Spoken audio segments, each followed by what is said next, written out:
Abonnez-vous et cliquez aussi sur la petite cloche de notification pour ne rien rater de nos prochaines vidéos. N'oubliez pas de partager aussi la vidéo et de la liker. Afrique N24. Débat panafricain, comment explique ou bien qu'est-ce qui explique les attaques terroristes au Burkina Faso et au Togo? On accueille ou bien vient de nous rejoindre dans ce débat Dr Adama Coulibaly. Bonsoir. Bonsoir aux personnes qui sont avec vous à l'émission et bonsoir aux auditrices et aux éditeurs. Merci. Dr Adama Coulibaly est président de APP Burkindi, l'alternative patriotique et panafricaine, parti politique basé au Burkina Faso. Alors, Dr Adama Coulibaly, un communiqué du gouvernement, c'est en début de cette semaine, nous informe qu'un poste militaire a été attaqué au nord, dans le Pendjal, justement au Togo. On déplore, selon les chiffres officiels communiqués par le gouvernement, 8 morts et 13 blessés. Le Burkina Faso est pays frontalier du Togo. On sait que même avant, Roch Christian Kaboré, le président déchu, lui aussi n'arrivait pas à assumer quand même cette responsabilité par rapport aux attaques terroristes contre le Burkina Faso. Maintenant, quelle est votre réaction? Le Togo également a été attaqué par les terroristes. Quelle est votre réaction là-dessus, Dr Adama Coulibaly? Avant toute chose, je crois qu'il convient de s'incliner devant la mémoire des victimes du terrorisme, des victimes de l'attaque au Togo, des attaques au Burkina, il y en a encore hier, des victimes, de toutes les victimes africaines du terrorisme et d'ailleurs d'autres contrées. Mais pour ce qui nous concerne, pour le cas du Togo, c'est vraiment présenter nos condoléances à l'ensemble des familles éplorées. Et puis aussi, il y a des blessés et souhaiter prompt rétablissement aux blessés. Voilà un moment que le Sahel est endeuillé. Et voilà maintenant que beaucoup de pays du Golfe de Guinée sont touchés. Hier, c'était le Bénin, enfin hier, il n'y a pas longtemps. Là, le Togo, il y a eu entre-temps la Côte d'Ivoire, ça remonte à un certain temps, mais personne n'est épargné. Mais il convient de dire d'abord une première chose, c'est que ce terrorisme que nous connaissons dans cette zone de l'Afrique de l'Ouest est une nébuleuse. Parce que les terroristes, lorsqu'on les arrête, lorsqu'on les attrape, on constate qu'il y a parmi eux des ressortissants de nos pays. Et leurs revendications sont très peu claires. Et quand on prend l'exemple, par exemple, d'un pays comme le Mali, qui est à pratiquement 99% un pays musulman, et qu'est-ce que des revendications pour transformer le pays en pays musulman viendront faire là, alors qu'on a des... Donc c'est très peu clair, on voit bien comment ça... Ensuite, il faut dire que comment expliquer ça? Ça, c'est la question. En deuxième lieu, c'est que c'est une suite logique de la faillite de l'État néocolonial francophone et qu'il faut mettre en parallèle avec la prise de conscience aiguisée ces derniers temps de la jeunesse africaine et les luttes populaires de résistance au système hideux de la France africaine. Et ça, on le constate véritablement partout, cette prise de conscience et cette revendication de liberté, d'indépendance, de dignité et de droit à la vie, tout simplement. Et c'est ce que l'on constate. Et d'ailleurs, quand on voit bien comment les Européens, après avoir commis un certain nombre de crimes dans nos pays, ferment les frontières et que nos jeunes meurent dans le désert ou dans la Méditerranée, eh bien les jeunes préfèrent, ils ont pris conscience pour la plupart d'entre eux, préfèrent rester et se battre. Et l'Internet les a beaucoup aidés d'ailleurs à serrer l'information, à ne pas se laisser embrigader l'esprit par la même voie tout le temps, par la même voie. Donc je crois que cette faillite de l'État néocolonial qui a délaissé des territoires entiers de nos pays à la misère, qui les a laissés dans une misère profonde, et cette faillite-là est un terreau favorable pour recruter des jeunes qui sont totalement abandonnés à leur sort de misère et pas des gens qui ont intérêt à la déstabilisation permanente de l'Afrique. Donc ça, c'est ce que je voulais dire dans un premier temps. Et donc, ça va accélérer donc le processus de déstabilisation de nos États d'ailleurs. Il faut dire en troisième lieu que nos États ont péché quand même. Nos pays ont péché. Chaque pays a pensé que ce phénomène terroriste ne concernait que son voisin. Or, nos dirigeants ont oublié que depuis 1884-85 au Congrès de Berlin, eh bien, les États occidentaux ont opté pour le diviser pour mieux régner. Et donc, nos États, nos micro-États qui ont été destinés comme ça, eh bien, sont des enclos dans lesquels on nous a parqués et nous nous réjouissons parfois de cela. On se réjouit d'être Togolais, d'être Burkinabé, d'être Congolais et que sais-je encore.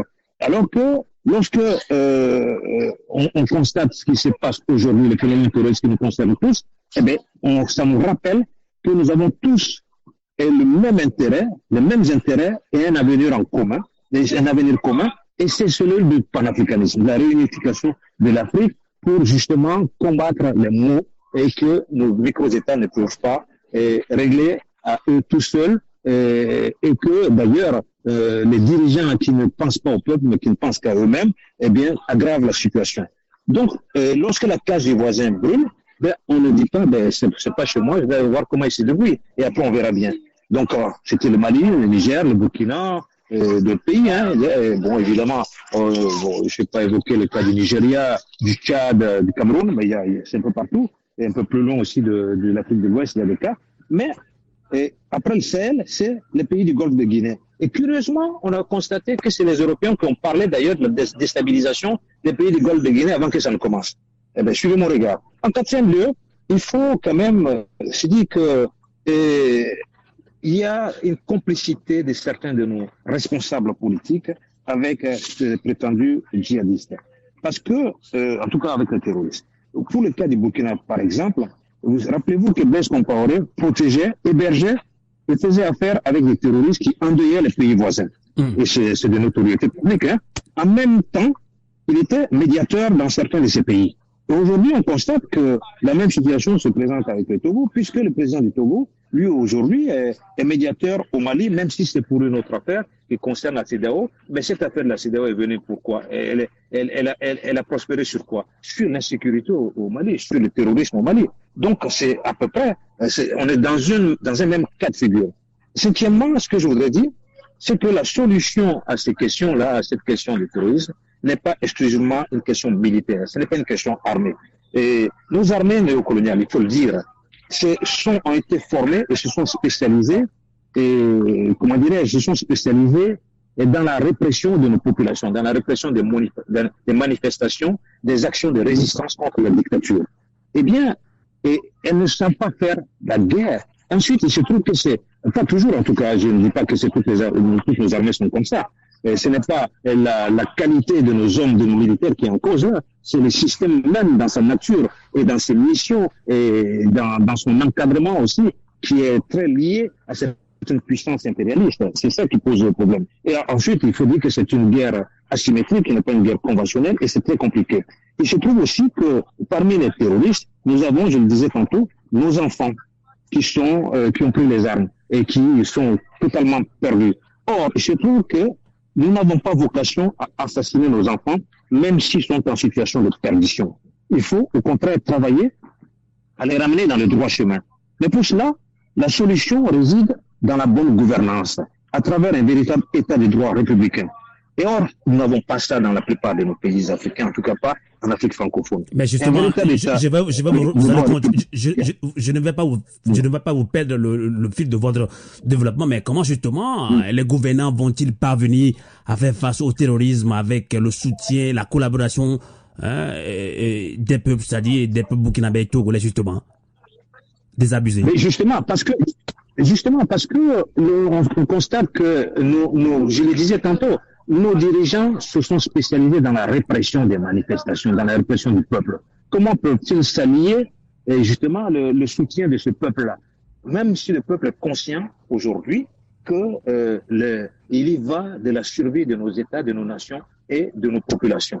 Et donc, quand on prend l'exemple du Burkina, bien, ça a été une déception totale avec le pouvoir de Roch Kaboré qui était assis sur la corruption, et sur du népotisme, et sur de l'inefficacité en matière d'encadrement gouvernemental, en matière de faillite de l'armée. Parce qu'il faut dire aussi que la faillite de nos États concerne aussi la haute hiérarchie militaire dans nos pays. Il y a des corrompus dans la haute administration publique, il y a des corrompus aussi dans les officiers supérieurs, parmi les officiers supérieurs de nos armées. Et donc, c'est aussi un vrai problème général qu'il faut pouvoir régler. Et quand on prend l'exemple du Burkina, où les militaires ont décidé de prendre le pouvoir le 24 janvier dernier, au motif que le pouvoir camerounais est incapable de résoudre la crise, on constate aujourd'hui que la situation est la même, si elle même pire, et que ça s'empire. La preuve en est que, voilà, à partir du Burkina, les gens vont faire des coups, et puis ils reviennent au Burkina. Docteur Adama Koulibaly, on voit que le Mali, par contre, lui, a opté pour un soutien militaire des Russes. Hein. Bon, pourquoi est-ce que le Togo ou bien le Burkina Faso ne veulent pas aussi revoir la copie en matière de défense militaire? Il faut dire que pour ce qui concerne le Mali, par exemple, c'est une bonne question qui me permet de relancer ce que je disais au sujet de la faillite de nos États. C'est que l'Algérie avait montré à un moment donné qu'il faut que le peuple ait la confiance de l'armée et vice versa. Et d'ailleurs, l'armée algérienne avait mobilisé le peuple, armé le peuple, ils ont réussi à vaincre les attaques terroristes. Ils ont réussi à vaincre les terroristes. Pour ce qui concerne le Mali précisément, il faut dire que le président Goïta, le colonel Goïta, a été au front pendant 16 ans. Il a vu ce qui se passait. Et c'est un patriote. Parce que la notion de patriotisme est très importante. Et de panafricanisme, elle est très importante dans la gestion vertueuse de nos États. Et de tout État d'ailleurs. Et il faut aimer son peuple, aimer son pays, aimer les autres pays également, aimer les autres peuples aussi, et aimer la liberté.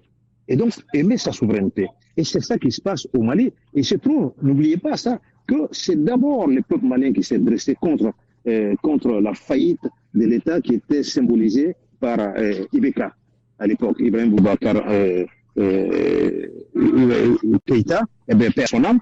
Eh bien, le RF5 s'est mobilisé largement. Il y a eu des martyrs, il y a eu des tirs, justement, encore une fois, de nos forces de défense et de sécurité. Eh bien, il a fallu maintenant que le peuple, que les militaires agissent dans le sens qu'attendait le peuple et que le peuple se mobilise.